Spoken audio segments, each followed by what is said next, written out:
Central Texas Life with Ann Harder. Hello, everybody. Welcome to Central Texas Life. And I have a very special guest. You know, every time I say I have a very special guest, and they're all special. But you just came off of a network television show. I did. Undercover Boss. Okay, yep. Gary Findley, you're a Waco person. You've lived other places from time to time, but Waco, well, Axtell, really. Yeah, it's been my home. It's your Pretty home. much my whole life, other than 5 years in Minnesota. Other than that, I've been here my whole life. Well, and you've just got a brand new book out, The Redneck CEO. And this is an amazing book. I thoroughly enjoyed reading it. And I know a lot of your story, know a lot of the people that are involved in your story through the years and your career. Some of it I didn't know, some of the uncomfortable parts. But that's sort of what you want, I think, is for folks to take some of the life lessons you've had. Right. The greatest thing is I'm having all my kids read it right now. My grandkids read it first right out of the box because they knew their name was in there and they wanted to see their name. Oh, But, I don't think that, my youngest, Micah, reached out to me right after the book, and he said, you know what, I started reading it last night. I couldn't stop reading it. I read it all the way through, and he said, I have a whole new understanding. They've heard all the stories, but they didn't really know to the extent of what they were and where it came from. And, I had a great childhood, but you know what? I mean, still had to work, still had to earn it. So it was kind of that, my idea was that life lessons, but even though it's a little small town outside of here with, a few hundred people, you still have the opportunity to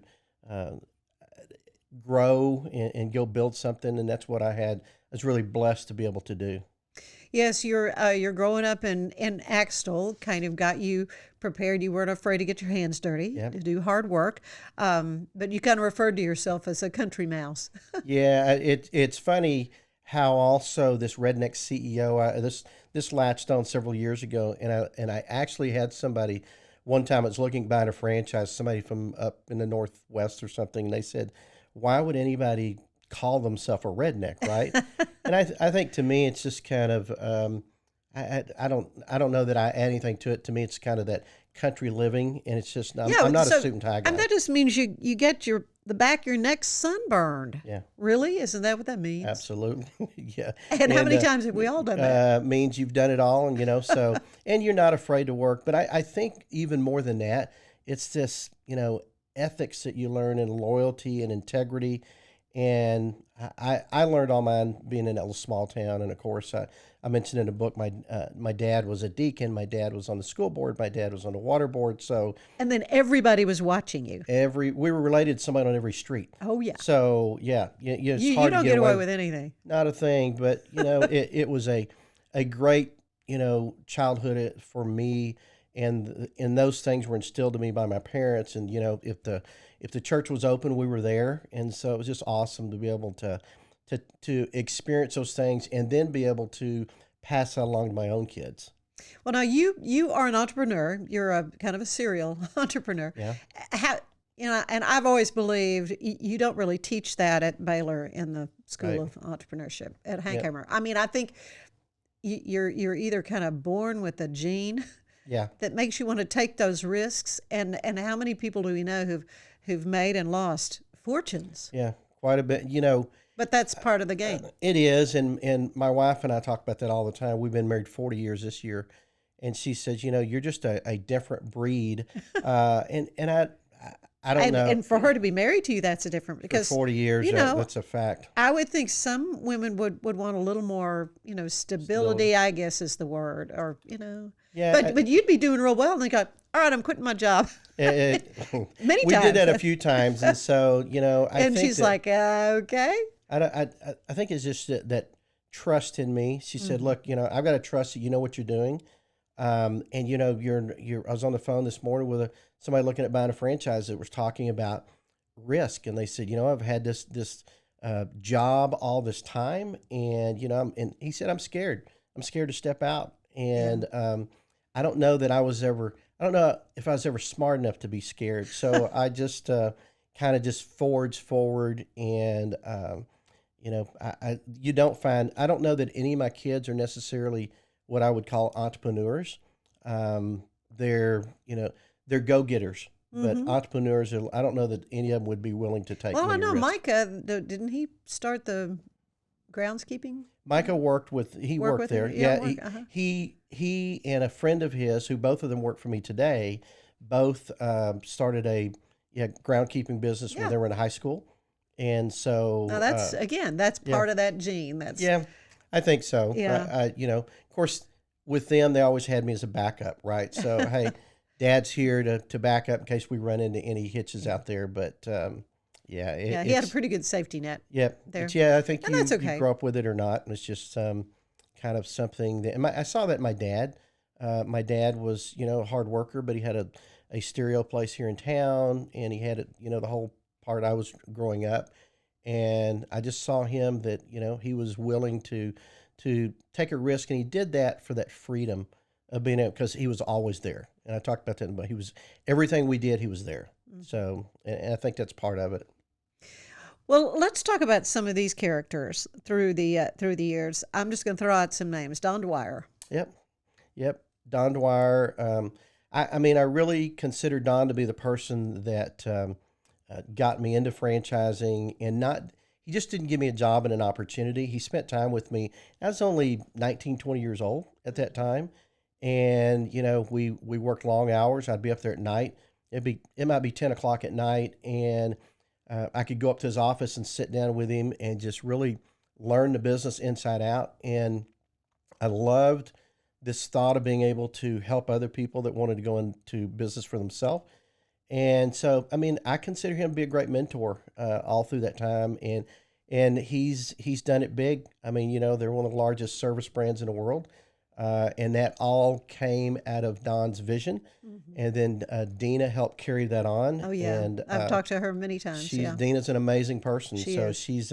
she's same thing. She's worked for it. They watched their dad. They was in the business. All the kids were, and she took that and took it to a whole nother level. She's further above that than I am. So she's an amazing person. Yeah, of course. Now Neighborly Yep. has bought that company. Yep. We could go back even a little further. How about Paul Meyer, SMI? What's that connection? Yeah. When Kim and I got married, that's where she worked. Yeah. So I'd go in there, pick her up every day, and there was just this saying on the wall. I think I talked about it. If whatever you vividly imagine, ardently desire, and enthusiastically act upon, can inevitably come to pass. And those are big words for a redneck like me, but I kind of worked my way through them. But I thought about that. I thought, can I really do that? Yeah. And so that's what I started doing. I started following those principles. And Paul, years later, Paul didn't know me during that time while Kim was working there, but I became really good friends with several people, and a lot of people moved over when Don started Dwyer Group, and they moved over. And years later, Paul took time he called me out of the blue one day and said, "Hey, I've heard about you. I know what you're doing. Come have lunch with me." And over at his house, we went over there, and same thing. He just sit and talk to me. So tell me about yourself. And then we started kind of meeting throughout time. And then he ended up coming over one day and talked to me about my business. And then we were both involved in the UMHB and the chapel that they built out there. So two great franchise geniuses right here in Waco. I don't think people understand this is a franchise mecca. I mean, Curves, we rolled out 10,000 locations, and this little town did it all. And to me, it all started from SMI. I think you're right. I think you're right. And LMI, you familiar with it? Yep. LMI. Did you know Rex House? I don't know if you knew Rex. I did not, but my dad worked at LMI. Okay, Yeah. well, because I recorded over the years a lot of their programs and things, and worked with Rex doing that. Gordon Swanson. Yep. That's the name. Longtime friend. I met Gordon in between. I was working at Waco Center for Youth at midnight. So I get off in the morning. I'd go to class at MCC, and a friend of mine approached me and said, "Hey, there's been this fitness club built at Baylor that Gordon built." He took me over and It was introduced University me. Fitness, right? Yeah, at that time. So I went over and met Gordon, and he was looking for somebody to sell memberships, and he said, "Well, how many do you think you can sell? I said, oh, I think I can sell 100 in a month. He said, we haven't sold 100 in the last 6 months. So let's see how that works. And I did what I said I was going to do. I put together my own plan. I had come from that background. I knew how to do it. And from that, it was probably a month later, he moved me into management role to manage the club. Probably a few months after that, he gave me half the stock in it. And then a few months after that, he turned the other part over it and, kind of carried the note for me to where it get me into it. And he remained a great friend to this day. He's built most of my houses. He built our Curves building. And I found in him, he's truly somebody who, he does what he says he's going to do. They're not all that way, right? No, you can read about them. You can read about him in your book. Yeah. Yeah. He's, Gordon is, and he is most people, he is a self-made millionaire. He started MCC. That's what he did, and got a degree in respiratory therapy, and said, hey, there's a need out there. And he started, I think it's All Care Medical back then, and took that and built that into a huge company. So he, so I got the opportunity to really follow great people. Yes. Yeah. So. Yeah, and there were some scoundrels. Alan Stanford, for once. Yeah. Boy, There were. no kidding. Alan was the first doing person. news stories about that. Oh, I bet you do. And so he was, he was my first little stint into the fitness business. I went to work there after I left the That was railroad. what, Total Fitness? Yeah, Is Total that Fitness over on Lake Erie. Yeah. So. Oh yeah. I went to work there as a trainer, which is really just a glorified cleaning boy, and I was in there one day. I heard a helicopter land in the parking lot, or at least that's what I figured out later. And he gets out, and here's this mammoth guy that, he was huge. And they told me who it was, and it wasn't long after that I started going and doing openings of clubs. He was opening them all over Texas, and you look at him, and I'm probably 20, 21 years old at that point, and you go, man, this guy is the vision of success. I mean, he's got back then in the early 80s, he's got a Jaguar, and I've been out to his house, and he's got this helicopter, and all the things that you think as a 21-year-old, that's what success was about, right? And it's like one day, somebody calls and says, hey, you guys haven't paid one of these bills yet, and come to find out, he made a lot of money, but wasn't paying the bills. And next thing you know, it's bankrupt. And my dad kind of went down, met with the bankruptcy court, the judge, and was able to get that turned over to me. And, so I wake up one day, I own a health club. And so he, and then I find out I'm gone. I don't know, when I moved to Minnesota, so it's like 15 years later, a buddy of mine from town calls me and said, have you looked at the national news today? And I said, no. And I turned it on. There's Alan's picture. Yeah. And there he is. He's Sir Alan Stanford. He's a knight.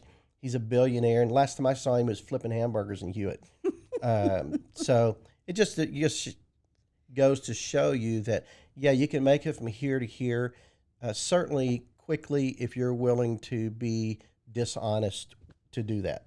Right. And step on people. All the way. All the way. I can't do that. I wasn't raised that way. Yeah, exactly. Here's another name, Gary Haven. Gary and Diane. Yeah. Great people. I was back after we ended up having to close the club at Baylor.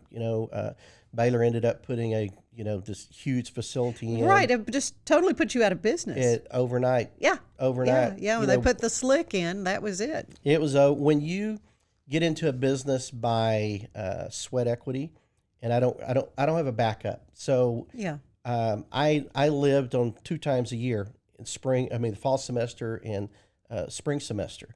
And when those people came in, we signed up. I could put away a little cash, and when that didn't happen, we shut it down, and I went to work back at the Dwyer Group then as a VP of franchising.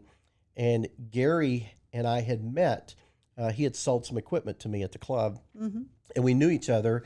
And we're at a trade show one day, and we're sitting down on a couch, and we're eating something, a little reception. And I said, hey, what's your name? And we realized who we were. We knew both each other. Gary. Yeah. And we were both from Texas, and had figured out who he was. And so he came to me and says, look, I got this idea.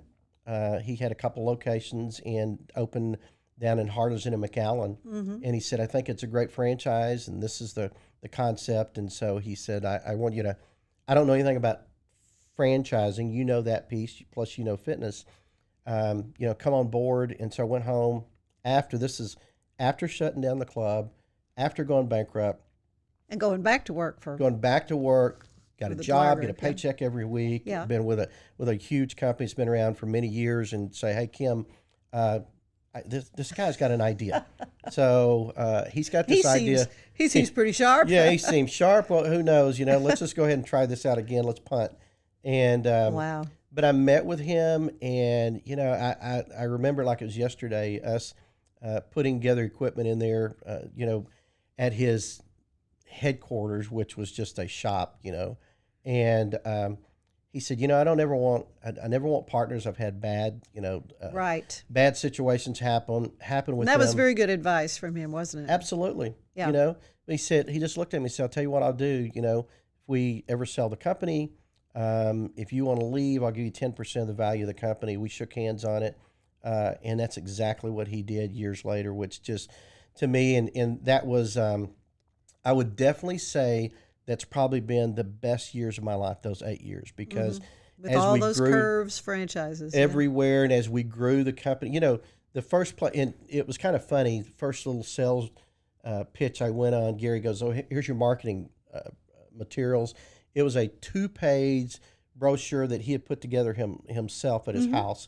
This is what I'm going to use. I go out there. I don't have any clubs open anywhere. So my pitch You had was no just, pictures or anything. I don't have any Just pictures. I don't show have anybody. There's nobody you can call and ask. Right. And I took the kids with me. I said, well, let's run ads in cities we want to go to. And so Kim and the kids loaded up. I ran ads out in Colorado, and I met with had one person call on the ad. They bought. Second town had one person. They bought.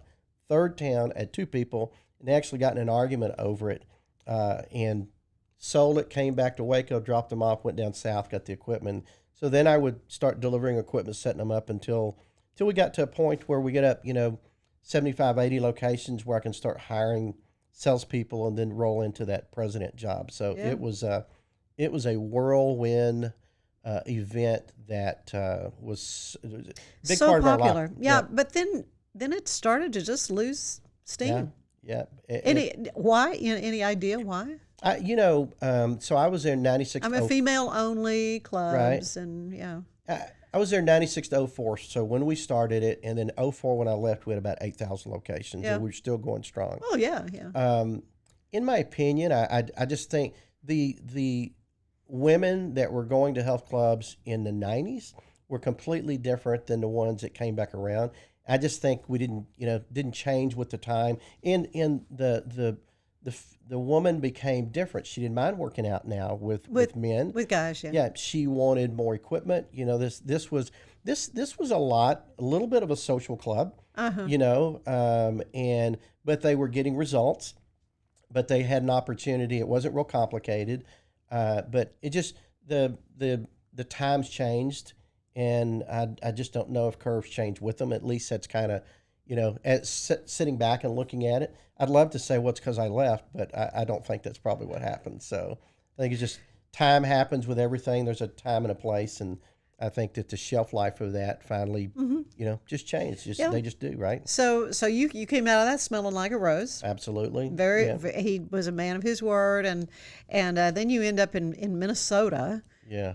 And has just had a horrible experience. That is, well, first of all, 5 years of your life. 5 years in Minnesota for a Texan. Oh, is yeah, I can't imagine. Terrible, right? And Yeah. so it's bad enough. Well, of course, when they offered me the job, it was in the fall, so it was absolutely beautiful. Beautiful area. They meet me on the lake. We're out there. It's gorgeous. Yeah, I yeah. said, "This is awesome." But For about 5 minutes. for about 5 minutes, and then we moved there in October, and in November, reality hit. We look out one day and snow and go, "Oh, that's beautiful." We don't see much snow, and then by the time I'm looking at it in April, it's no longer fun again, right? I mean, it's snowed, and then it rains for the next 3 months, and so when I went there, Kim went with me and was probably there that first year, full time. We didn't get back much, and then I think the second year our daughter was getting married, and so Kim says, "I'm going to be back there." And our kids were here. Eventually, our grandkids were born. Grandchildren, Yeah. yes. There was That's just a more pretty going powerful on. draw. It's a real Yeah. big draw. But you know what? I made a commitment to that. Right, and it was going to be a 5-year. You knew 5-year that, commitment, right? And I wasn't going to pull out right? until I did what I said I was going to do. Exactly. And so Kim, once she came back at one point, she just said she couldn't do it. We left after Christmas one year in January and went back, and this is probably year 3, and we're sitting there. The next morning, I get up going to work, and I looked at her and I said, "You don't want to be here, do you?" And she said, "No." And I said, "Then go back." And I mean, when I came home, she had her bags packed, the dog's in the car, and she said, "I'm heading back." So, so it was a long, hard 5 years, but. I flew home on the weekends, or she'd fly. Yeah. We made the best of it. Yeah, there are a lot of people that live like that. I mean, you're not alone, and No. in doing what you have to do. But then the payoff after that 5 years was just abysmal. Yeah, no, Was not at all what. No, you thought. I call it. It was a 7-figure deal that allowed me to come back, and probably at that point kind of wind down, right? Right. And I would never have got up and moved unless it was that kind of opportunity. And so, we got the company sold. That's what we were doing. And then that eventually, when it came down to that payoff, it was, I would call it more of a tip than it was. I was going to say it wasn't right? even a. Because it ended up being about 10%. So I just called it, I got a tip. And I think the harder part to me, being who I am, where I'm from, that loyalty is big to me. And Kim tells people all the time. She told him when we first got there. She said, Gary's loyal to a fault, and that's true. And so it was the money. I don't want to say it wasn't the money that really bothered me, but it was that relationship that become very close. Right, you'd become good friends with this guy. Traveled all over the world. And then when everything just sort of went belly up, if you will, he was like, Yep. that's just how. What? It wasn't even a nice conversation. Hey, let's sit down. Or I'm sorry it worked out Right. this way, or anything like that. I'm sorry it worked out to say this is how it was. Just I hear these words in my head. It is what it is, right? Oh gosh. And yeah. that's such a horrible thing to say, and it's unfortunate things that have happened past that time, because I finally, about I don't know, 2 years after all that, I said, look, for me to be able to move on, we know that I have to go and I have to get in front of him and Right. look, I forgive you for this situation, because it was eating away at me. Right. And right. that might have been even worse, because because it's just like, oh, okay, so what do you want to eat? so that tells you a lot about him, though. Tells me a lot. And that's not the people I grew up around. No. And that's not my No. experience with Gordon. It's not my experience with Gary No, Haven. so many of these wonderful people that you talk about in the book.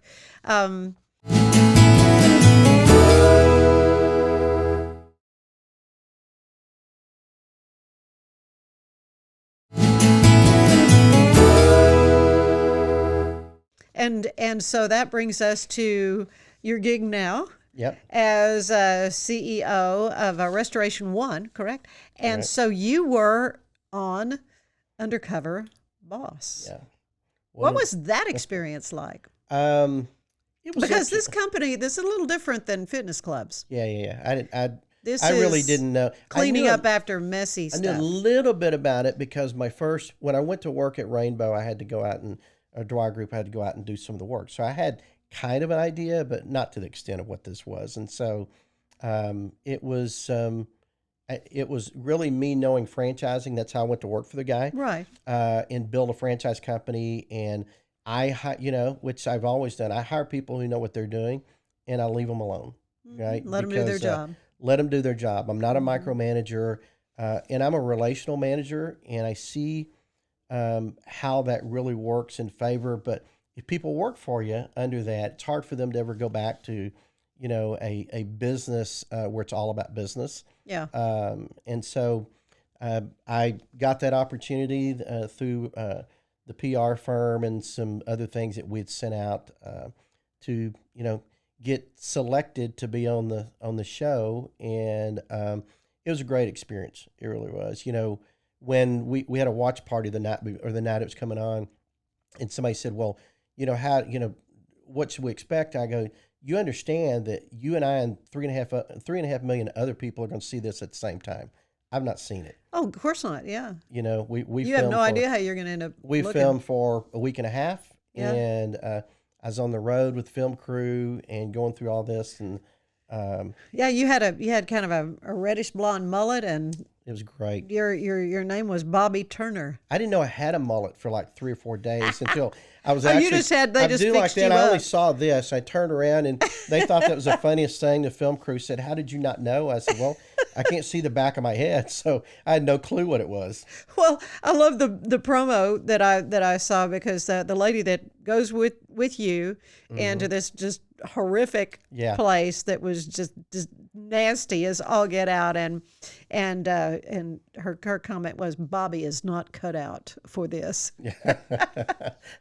Well, and when that comes back, I think one of the other guys had said something about, I don't know if Bobby's going to make it, and then one of them was trying to encourage me how in life, Yeah, if you well, just that's good. you do everything, and so I never sit there in my head going, "Hey, I'm going to wait till they find out." In my head, I thought this is great because Yeah. they don't know who I am.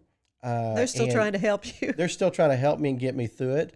But I'd never seen anything quite like that. Yeah. Well, it's like crime scene cleanup Yep. and just really horrific. Yeah, Horrific This was a things. squatter's house, and yeah, I mean, squatter in the it true was- sense of the word. it was Yeah. nasty. It Yeah. it was really It was really really bad. bad. So, but you are the CEO of this company, and so what did you learn through that experience of Undercover Boss?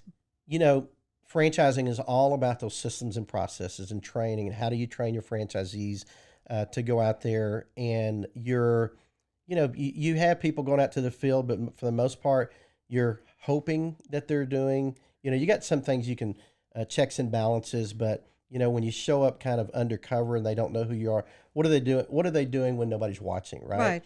And what I found is our franchisees were representing us even better than I probably thought. And it's kind of like, don't you find something wrong, or did you not find anything? I mean, they were so minor, but as far as, having things, I said, okay, we have got to get this. This is a huge problem. Not really, but I was really also, I would say, impressed, but also proud of the fact that there was so much diversity in our company, and opportunities offered to everyone. Got to meet some great people, but people that were passionate about what they did. And so to me, it was really learning that our company was as successful as it has been due to our franchisees. So it was a great lesson for you. Well, I like to end these visits with a questionnaire. It's similar to the one that the late great James Lipton would use on Inside the Actor's Studio. So we kind of have the same little set, same little vibe. So I'm going to ask you, what is your favorite word? Word. I would say integrity. Yeah. I would say integrity, because it's just that's yeah, I mean, you kind of are born with that, right? You can learn Yeah. it over time, but You That's- certainly know when it's not happening around you. right, real quick, Yeah. real quick. Yeah. What's your least favorite word? Can it be a sentence? I just Sure. yeah, Whatever sentence you want. I mean, that deal, people saying they can't do something. To me, that's I think I've proved that out, that you really can, no matter what are the circumstances. I have that with my kids that I've had to go through over the years, but the opportunity is there for everyone, different how it's presented, but you really can't. You can't, if you have no. I can't go out and become a professional NBA basketball star, right? I'm just a little stunted for that, but when it comes down to just life things, of being able to get yourself and accomplish things, I believe everybody's got that opportunity to do that. I thought you were going to say it is what it is, but It is what it is. well, that true. I will tell you that I did learn a great phrase while I was in Minnesota Mm-hmm. that I use a lot, and Yeah. that is, "Don't make your problem my problem."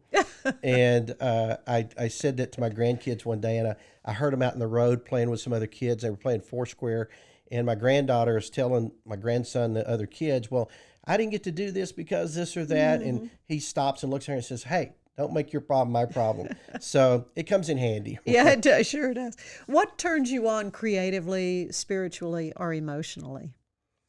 I think all those go back to being able to do things for other people at, at really any level. We've had Kim and I have been blessed, and I do believe we've been blessed to take that and turn it and give back.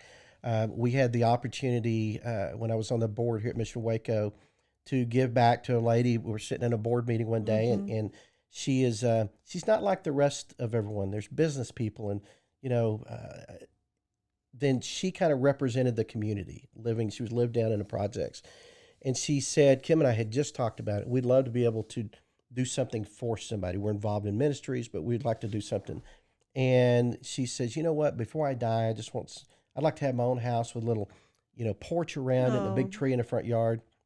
Came home, told Kim, let's do it. So we worked with Jimmy Doral, and City of Waco gave us a lot, and we built that home. And we were pretty, private about it. I don't know if we ever put our name on it. We just didn't want to, yeah, didn't need to. the Findlay house. Right, exactly. And that, we Yeah. want to be biblical about that. It's, Yeah. don't go around and brag about it or be Mhm. proud about it. But it was so great. And, we'd go over there to the house, and she had a picture of us Oh. on her TV. And she said, here's my guardian angels. And, she only lived in that house maybe 6 months. Oh. I don't think it was a year. She was taking care of some kids that I think she had a niece that was in prison. She was taking care of them. She had to do dialysis like 2 or 3 times a week. She had cancer. Everything you could have possibly going against you, she had. And we go to the Mission of Waco banquet. Jimmy gets it. We're waiting on her to come sit down. And Jimmy gets up and says, "Hey, we went to pick her up. We found her there in a house. She had fell down by the bed, and that's just where she was at. But she died in that house. So yeah, it's a sad thing. So that is what what I do for everything I do is to have that opportunity. It's just that's what that and my family. Oh, yeah. Those are the two things that drive me. Sure. Well, what turns you off creatively or spiritually or emotionally? Negativity. I hear that a lot. Yeah, negativity, negative people, negative situations. So I just don't surround myself with those people, right?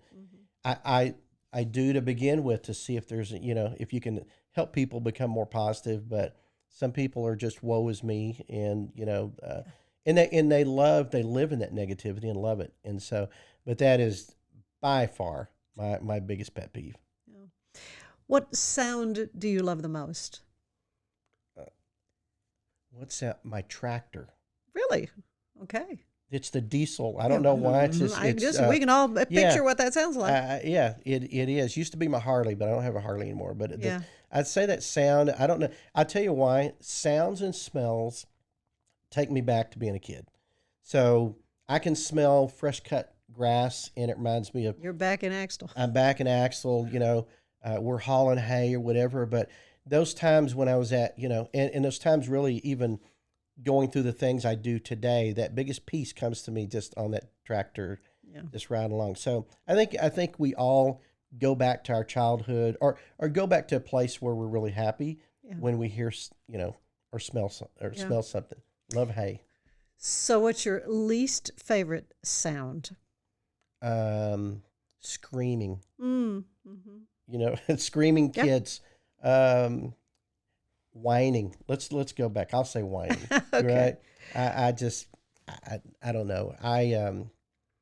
That's probably one of those things that just my kids were so good growing up, and we were at a restaurant one day, and these kids, my three are right here. They're all probably under the age of 5, and we're walking. There was we had a buffet, and there was a guy behind us, him and his wife. We had 2 little kids. And those kids are kicking the side of that deal and yelling and throwing stuff and whatever. And the guy, says to them, "Look at those little kids. Why can't you guys? Why can't you be like that?" And I looked at him, and I wasn't being crude. I just said they weren't born that way, right? So you're going to need to be involved in that. They were not born. Somebody that way. needed to tell him that. Yeah, I'd have to say that. Probably. And whining can be adults too. Yeah, for sure. Well, what other profession would you have liked to try? You mentioned NBA star, but yeah, no, I don't think that's going to work for me. I rodeoed as a kid. Did you really? Yeah, I did. We rode bulls and bareback and all that. Uh-huh. I don't want to do that. Yeah, that's a certain sort that likes that. I would say I've enjoyed the legal part. I don't know that I would. Really? Yeah, I'm not saying I'll be smart enough to do it. I'm just saying I think I would do it. Franchise law. I've loved being around that part of that and watch it. So. Well, what do you know you would not want to do besides clean up a house that somebody pooped in the tub? I would not want to be an accountant. Yeah. Yeah. I nothing against them because they saved me out of a lot of things. But that to me, that's also that mentality you have to have that you like doing that. I hated math. When I went to UMHB, didn't get my degree till I was 40 years old or 30-something years old, and But kudos to you for finishing that, and I know you wanted to set that example for your kids. Especially Micah. Yeah, speaking of setting examples. I knew Micah would challenge me. He would say, "Hey, Dad, you didn't go to school." You didn't go to school. But I will tell you and I don't remember whether I wrote it in a book about the first day of class, and I opened my book on a marketing book, and I opened it up, and in chapter 1 was on the story of curves, and I look and I go, I think I'll pass this class. You ought, right? If you don't. I'll be in trouble if I don't. But that's pretty good. Yeah, so to me it was setting that example, and to your point, going back and looking at it and going, okay, did I really learn some things? I learned some things, but I think more so I confirmed some things. Yeah. That we did it right. Yeah. And finally, Gary Findley, when you arrive at the pearly gates, what do you want to hear God say to you? You know what it says, hey, well done. That is certainly, and so I'm really kind of moving into the chairman of the board role at the office to where I don't have the day-to-day. And that's really, right now, that is where I want to spend my time, in the ministry part and growing spiritually so that I've had a lot of years to do that. We spent it in a church and we've been around it, but been so busy doing what I've been doing to really take that time. So I think that's what, hopefully that's what we all want, right? Well done. You did it right. So that's cliche, but that's what I hope comes out.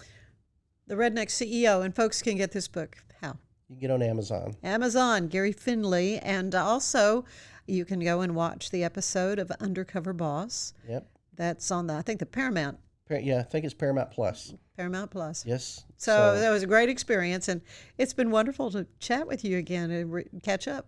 Thank you. It's great to see you again. It's been a long time. We've missed seeing you, so this being able to get this opportunity is great. I appreciate it and love what you do and what you've done for this community for how many years?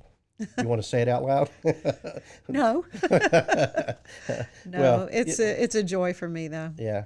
Yeah. And because of these wonderful people that I get to meet and talk to and hear your story, and that's what's so great about this. Well, thank you. You've represented us well. Well, thank you. And thank you for being with us. Join us again for another edition of, what do we call this? Central Texas Life with Ann Harder. Bye-bye. Central Texas Life with Ann Harder is part of the Rogue Media family. Be sure to check out our other shows at roguemedianetwork.com. Please rate this show 5 stars on iTunes, Spotify, YouTube, or anywhere you get your podcasts. Join us again soon for more Central Texas Life with Ann Harder.